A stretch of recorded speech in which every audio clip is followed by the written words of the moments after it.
everybody, it's Jake here with the DIA guys, and I got a new video for you. Today I've been doing some work around the house, putting up ceiling fans and trying to get some stuff taken care of. And in one of the bedrooms, ceiling fan I'm replacing, turns out that the box that the electrician or whoever put the ceiling fan up in is not secured well. It's like just a regular old J box. So as a part of that's nailed to the ceiling joists. So as a part of putting up a new ceiling fan, I got a old work ceiling fan box that I'm going to install up here, and I thought I'd shoot a quick video just to show the process that I'm going to go through to install one of these. This may come in handy for you if you're doing a ceiling fan installation, because you want to make sure when you do that ceiling fan installation that you're mounting that ceiling fan to something that's substantial, just because of the weight of the fan, plus also the motion of it going around and around and around, and people pulling on it to speed up the fan, slow down the fan, turn on the lights, etc. You just want to make sure that fan's not going to come out of the ceiling. So that's what I'm going to do. I'm going to put up this old work style ceiling fan box and get the opening ready to install a new ceiling fan. So I'm going to go through that process now. Okay, so this is what I'm going to use, and this is a Hubbell brand, but there's a lot of other brands, a lot of other things that you can use, or different, slightly different styles, but they basically operate under the same principle of wedging this bar in between your two ceiling joists and tightly, and then attaching this box to this bar, and then allowing a good firm connection between your ceiling joists and the fan itself, because you can bolt the fan mounts directly to this metal box. So it gives you a really good way to mount your ceiling fans. One of the things you want to be real careful about, I think the box, it says the ratings for them, and the ratings are based off of span distances right here. So just want to check and make sure, and usually they're going to be 16 inches on center, how most houses are, but if it's 24 inches or wider, your rating is going to be different. But this diagram on the side of the box shows really good how it works. So you can see these are the two ceiling joists, and this is the bar itself and the box. So what we're going to do is we have to go in and take out the old box very carefully and install the new box. And basically what you do is, the hole is big enough where you can push your hand up through here, put the bar in there, and you twist the bar, and as you twist the bar, it will expand outward and it'll lock into these ceiling joists and give you a firm hold. Now it's kind of cool because these these feet on this particular style keeps it the right distance off the sheetrock for 1/2 inch sheetrock. So it gives you the right distance, so you don't have to worry about the heights and all that kind of stuff. So as long as your ceiling joists are level and your sheetrock is screwed and secured well to your ceiling joists, you'll get a good level installation for your box. So anyway, so this is what I'm going to use, just kind of showing you the whole process here. Now obviously there's a lot of instructions here on the side, and you're going to want to make sure that you follow all these instructions to the letter as the manufacturer suggests. I'm just going to go through here and maybe show you some hints or show you some of the process that I went through to install mine. But again, pay attention to these directions. Don't just discard them. Read them, follow them, so that you make sure you have a really good installation. Now this is where I'm going to install my ceiling fan, and as you can see, I've already removed the ceiling fan itself, and I've disconnected the wiring. So you want to make sure, obviously, when you do this process, that you turn off the power to the fan and check it and make sure it's dead. You don't want to work this live. That's very important. Be careful, make sure that all these circuits are dead. And I've done that here. These circuits are off. But what you can see is that this box, maybe you can see it, maybe you can't, but the box moves. You can see it wiggling there in the hole.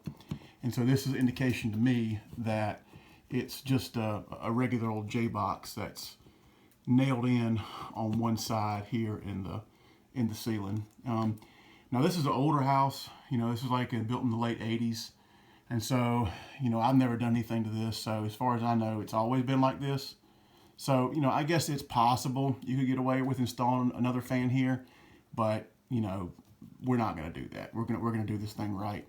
We're going to pull out this old box that's not really meant to support a heavy fan or a heavy light fixture. And then we're going to install that old work light or ceiling fan box.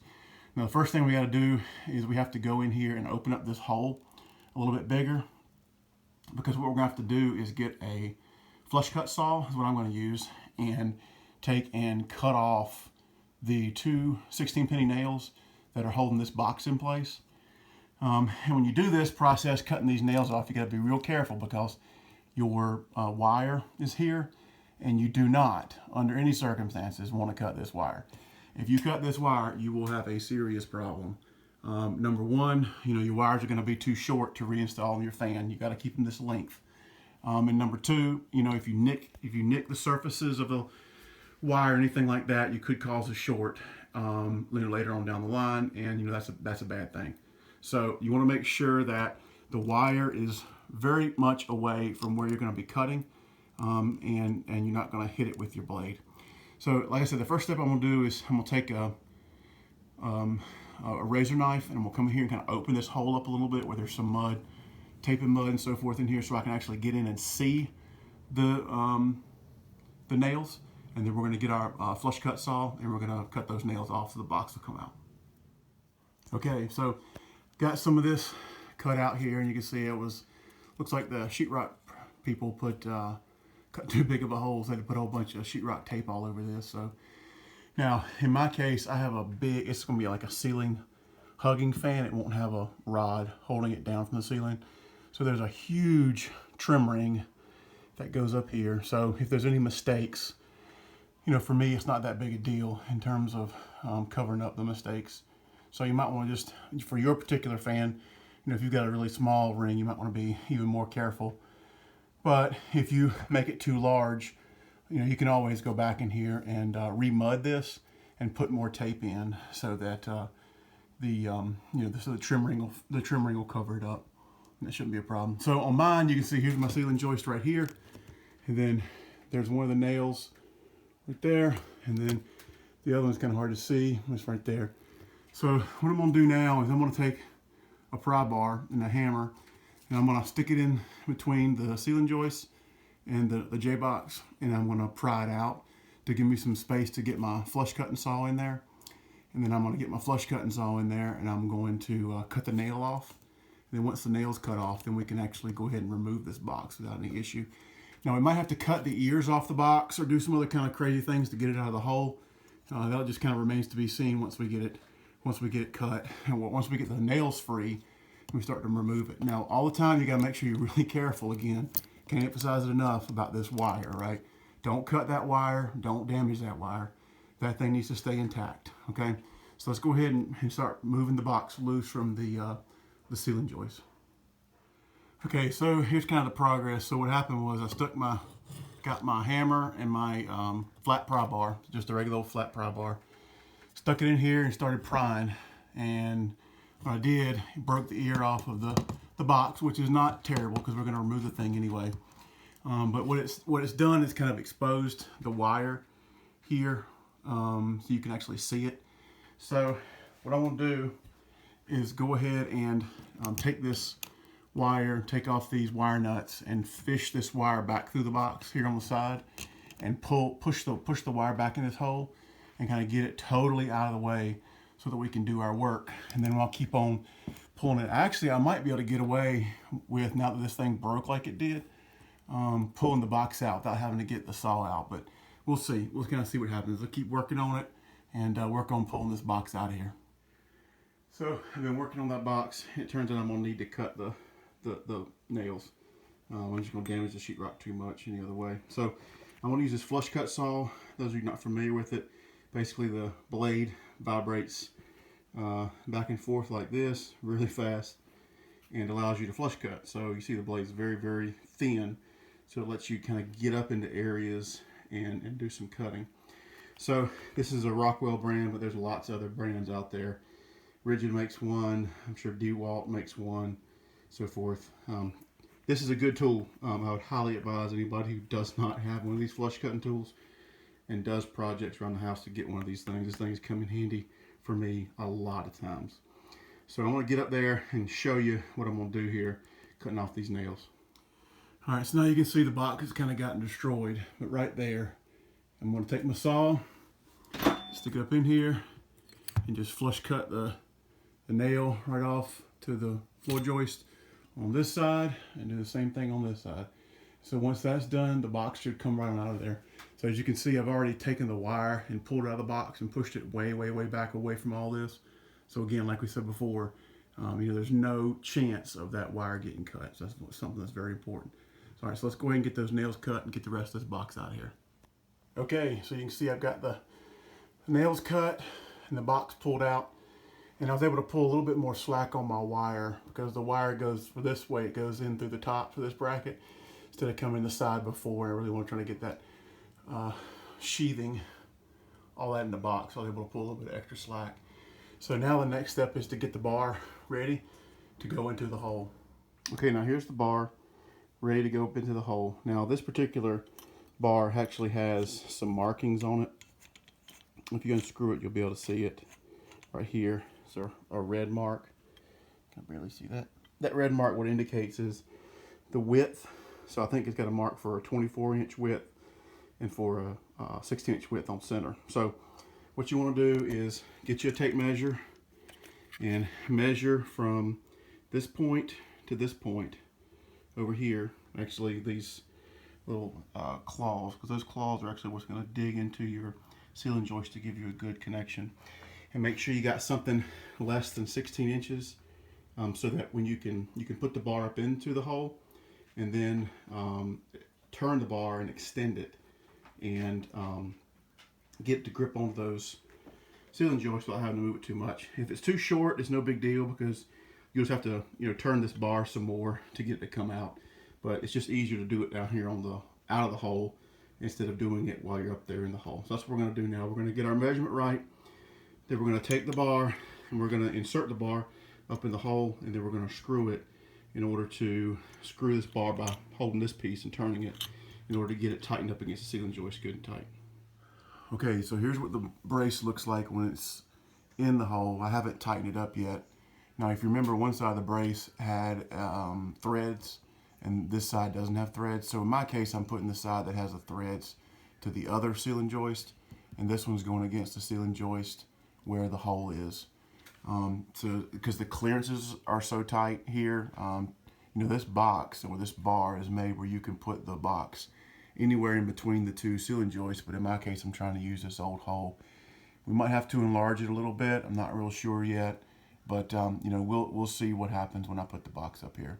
So you can see I got it pretty tight. I actually scratched up the joist putting the bar in, and but that's okay because, like I said, we got it tightened up down there on out of the hole to about the right size, and then you kind of push it in place. Now you may have to get a little bit rough with it. You got to be careful not to damage the sheetrock too much. But in my case, this is insulated, so I had to kind of reach my hand up in here and push the insulation up so that I could get access to it. Now, one other thing you want to make sure you do is on the other side, you want to make sure you pull the bar down to where you hear kind of a thud. And so when you hear that thud, that means that these feet have touched the sheetrock and the bar is set where it'll be level. So in this case, there is no sheetrock to touch on because we're tight to this ceiling joist. So what I'm doing is just lining these feet up as close as I can with the bottom of the ceiling joist. And then we're just going to reach in here and grab this chrome rod and tighten the rod up. Now, as you tighten the rod up, it's just going to bite these teeth into the ceiling joist. And then once just get it as tight as you can. You can't over tighten this thing. Just get it as tight as you can. And then the bar is installed. The next step is to install the box. So I'm going to go ahead and tighten up the bar now. Okay, so here's that bar installed. Now, one thing I did was I grabbed, you could use a glove or something. I used a pot or a jar opener, those gripper jar openers from the kitchen to grab a hold of this chrome rod and turn it and make sure I had it good and tight.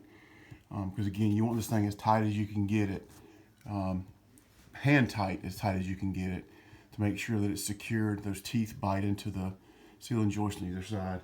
And something else I did as well is I grabbed the top of this square, pulled it off, and then turn it upside down and check to make sure the bar is level. And you can see it's slightly off, but it's really, really close. So it's really important. There you go. There it goes. It moves. So you can see it's pretty level there. So this is going to be really important because when you install your fan, obviously to make sure that the fan is not wobbling or anything like that, that it's that bar is level. So the fan's got a flat surface to be able to rotate on.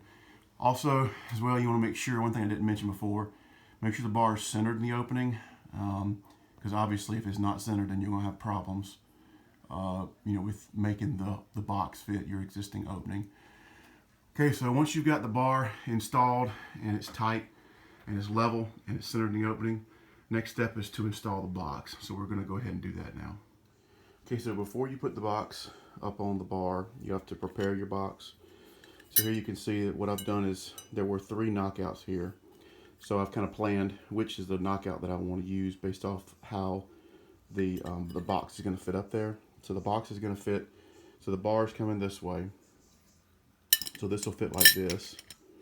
And then my wire's coming from this direction, so then I can go right into my fitting here. So this kit also comes with this fitting. So once you do your knockout, you're going to pop that fitting in place so that you can run your wire through there. Because you got to run, when you put the box up there, you got to run your wire through the fitting at the same time. Okay. So one thing also you want to do is 2 of these slots are have 2 of them have slots for the box. So what you want to make sure you do is grab the corresponding screws and slots and holes, and put screws in those holes so that when you put the part up there, then you can just put it up there and then rotate it, and it will lock you. It will be in place, and then all you have to do is it'll hang there.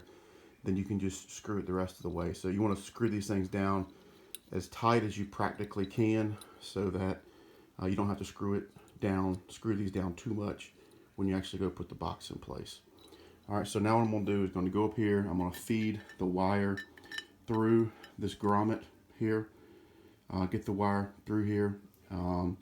Actually, before that, I'm going to install this, because once I put the wire in the box up there, I won't be able to access the back side. Install this. This kind of is tight, so it clips into place.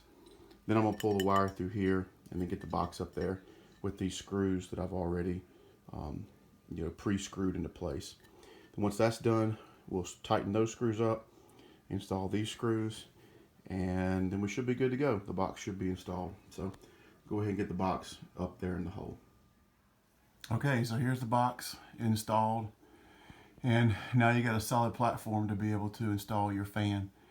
One other thing I'll mention too, so I got all these 4 screws are in here and tight. One other thing I'll mention too is that I found that I actually had to hold these screws out a little bit further, just to give me some more clearance to work and actually get the box up in there. So you might want to not tighten these up quite so tight when you begin with. Keep them looser so that you can put them through these larger holes and spin it and get it locked into place. Something else I also found is that I used the level from my square again and put it in the box, like so. And just, you'll be real careful because there's a lot of uneven surfaces in here, but just kind of checking it the different ways to make sure that the box is level too. So we make sure our bar was level, and then make sure our box is kind of level in 2 directions so that you got a good flat plane for the fan to use as a base for the installation. So once that's done, you're complete. So obviously you want to install your fan. Be careful to make sure you do your wiring per your local electrical codes. Make sure you got all your bolts tight, so it won't be a safety problem as far as falling out of the ceiling or anything like that. So that's all real important. So that's it. Now you're ready to install the fan. So I'll show too that this box actually came with 2 bolts to use to mount the frame bracket to the box. So these are really good, high quality bolts. So definitely want to use that.